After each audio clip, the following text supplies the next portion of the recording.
Genel hatlarıyla olumlu bazı adımlar olmakla birlikte oluşturulan beklentileri karşılayacak nitelikte olmaktan uzak bir açıklama olarak değerlendiriyorum. Zaten Sayın Başbakan konuşmasının başında bugün açıklayacağımız paket Türkiye'yi bütün ağırlıklarından kurtaracak, bütün tortuların temizleyecek bir paket değildir diye söze başladı. Bununla belki daha önce oluşturulmuş olan yüksek beklentileri biraz aşağı çekme çabası olarak mı diye değerlendirdik. Ama daha sonra yine şöyle bir cümle kullandı. Bu paket 11 yıl önce hayali bile kurulamayan hak ve özgürlükler getirmektedir şeklinde yine çok iddialı bir cümle sarf etti.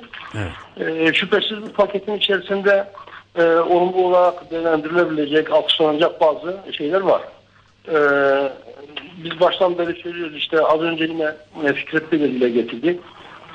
Andığımız gibi ırkçı, faşist cümlelerle her gün çocuklara okutulan metin artık okutulmayacak. Bu iyi bir gelişme, ileri bir gelişme.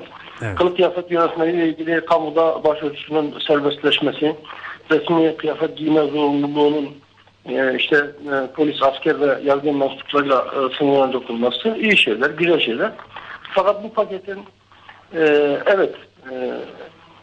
Başbakanın tabiriyle yine söyleyecek olursak bir ölümsüzlük iksiri, bir hayat iksiri olmadığını biz zaten biliyorduk ama çok daha fazla şeyler getirilebilirdi. Mesela terörle mücadele kanununda değişiklikler yapılması yönünde kamuoyunda bir beklenti oluşmuştu. Basında da bazı köşe yazarları bunun da paket içerisinde olacağı yönünde bazı işaretler vermişlerdi. Türk Ceza Kanunu'nda yine bazı düzenlemeler, değişiklikler olacağı, yani olumlu anlamda bazı değişiklikler olacağı şeklinde öngörüler vardı. Örneğin infaz rejimindeki adaletsizliklerin giderilmesi noktasında bir şeyler olabilirdi. Yine şiddete bulaşmamış bazı siyasi mahkumların cezalarının kaldırılması veya hafifletilmesi yönünde kısmi de olsa bir siyasi af olabileceği şeklinde bazı değerlendirmeler vardı. Bunların hiçbir tanesi yok. Yine beklentilerden bir tanesi Avrupa yerel yönetimler özellik şartına Türkiye'nin koymuş olduğu çekincenin şerhen kaldırılabileceği yönünde bazı beklentiler vardı. O da olmadı. Ana dilde eğitimle ilgili beklentiler zaten çok yüksek değildi. Çünkü Sayın Başbakan daha önce farklı platformlarda yapmış olduğu açıklamalarda ana dilde eğitim hakkı diye bir hakkın mevcut olmadığını söylemişti. Bu nedenle ana dilde eğitimin sadece özel okullarda serbest bırakılması şeklindeki bir beyan, bir açıklama bizim için şaşırtıcı olmadı. Ancak bu konuda şu noktaya ben dikkatleri çekmek istiyorum. Eğitim temel bir insan hakkıdır. Ana dilde eğitim de yine temel bir insan hakkıdır. Eğer ana dilde eğitim sadece özel okullarda olacaksa bu durumda özel okulların ücretini ödemeye güç yetiremeyen vatandaşlar bu haktan nasıl faydalanacaklar? Bunun bir çözümü var mı? Doğrusu bu meçhul, çok büyük bir ihtimalle de olmayacak. Temel bir insan hakkı dedik, ana dilde eğitim hakkı. Temel insan haklarının özelliklerinden birisi bunların genel olması, mutlak olması, pazarlık konusu yapılamamasıdır. Sadece parası olanların yararlanacağı bir hak değildir bu. Nihayetinde şu anda mevcut yasal düzenlemelere göre de zorunlu eğitim 12 yıldır. Devlet bu temel eğitimi parasız olarak vermek zorundadır. Siyasi partilerin teşkilatlanmasıyla ilgili yine atılacak olan adım ileri doğru atılmış bir adımdır.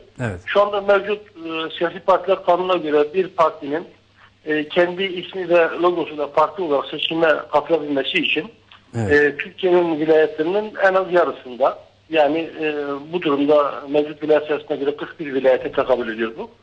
41 ilde teşkilatlanmış olması gerekiyor. Bir ilde teşkilatlanmış sayılabilmek için de o ilin ilçelerinin 1/3'ünde teşkilat kurmak gerekiyor. İlçe teşkilatının var olabilmesi için de beldelerin yarısında teşkilat kurmuş olmak gerekiyor.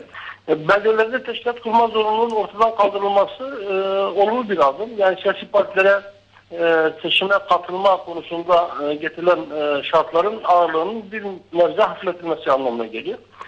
Bu olumlu bir şey elbette. Seçim aracıyla ilgili olarak da Sayın Başbakan kesin bir çözüm önermediklerini, birkaç değişik seçenek önereceklerini, bunların tartışılması gerektiğini söyledi. Nedir bu 3 seçenek? Bir tanesi mevcut sistem. Yani %10'luk seçim barajı. Evet. Ki biz bunu zaten kabul edilemez olduğunu daha önce defaatle biz açıklamıştık. İkinci seçenek olarak Sayın Başbakan baraj %5 bir de beşli bir sistem dedi. Yani evet. Bunu tam olarak ne kastettiğini şu anda kesin olarak bilmek, söylemek mümkün değil belki ama evet. 5 milletvekili seçebilecek nitelikteki bir bölgenin bir seçim bölgesi olarak kabul edilmesi şeklinde anlamak mümkündür bunu. Bu olursa yani %5'lik seçim barajı makul mu? Bu tartışılır. Bize göre %5'lik bir seçim barajı da yüksek bir barajdır. Evet. Yani yönetimde istikrar için temsilde adaletin fener edilmesi anlamına gelir. Çünkü malumunuz zaten şu anda mecliste 4 parti var. Eğer baraj %5'e inerken şu anda mevcut siyasi partilerin seçime girme yeterliliği olan mevcut partilerin önceki seçimlere katılmış olanlarının hiçbir tanesi %5'i geçmiş değil. Meclisteki evet. 4 partinin dışında. Dolayısıyla bu da sadra şifa bir çözüm önerisi değil bize göre.